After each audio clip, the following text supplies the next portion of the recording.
One thing we did struggle with in this garden is we got excited when we saw a fence, because that's an opportunity for us to use plants that we don't normally use, but we would really like to because of the deer pressure in our area. So anytime we see a fence, we think, oh, well, let's get the hydrangeas, let's get some of these plants out that we can't normally use. But we found that even with the fence, there's still rabbits. So some of the selections we've made, we may have to swap out, especially on the perennials, as you'll see. And fortunately, they're just small flowering perennials, so it won't be any effort to replace those. But also part of the development of the landscaping is trial and error.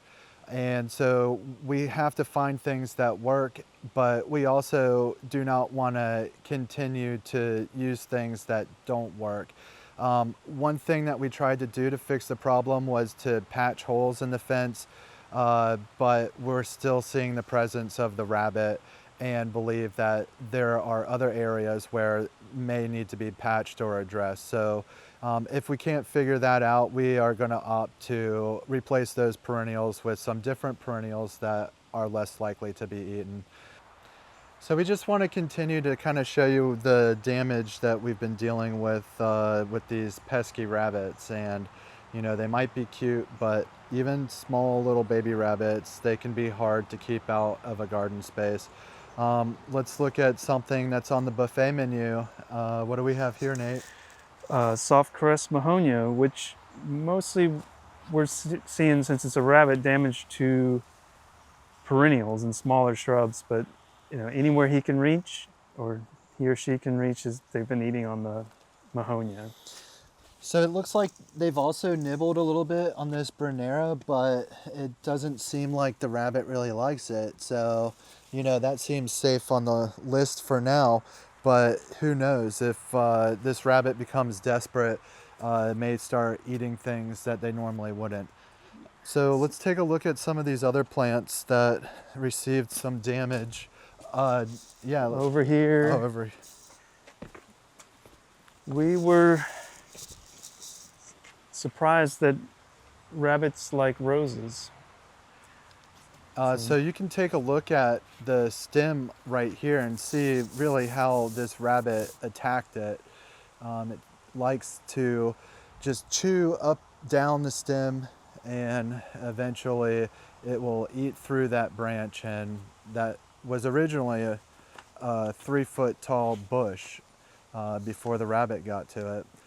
You can see here we have some succulents. Purple shield. Is purple, purple heart. Purple heart, and so it seems to like to nibble on that as well.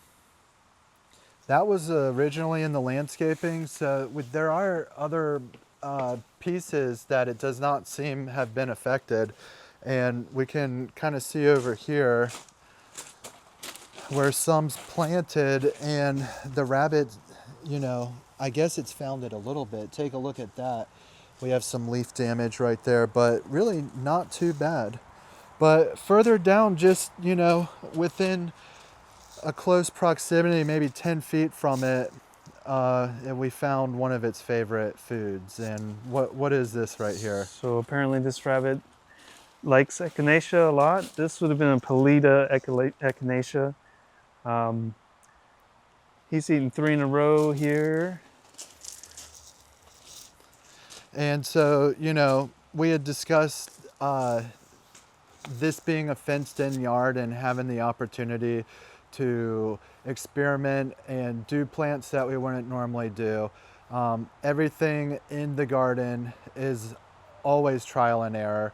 So if something doesn't work, we're going to try something else and just kind of keep it moving and really play to the strengths and things that work well and thrive in this area.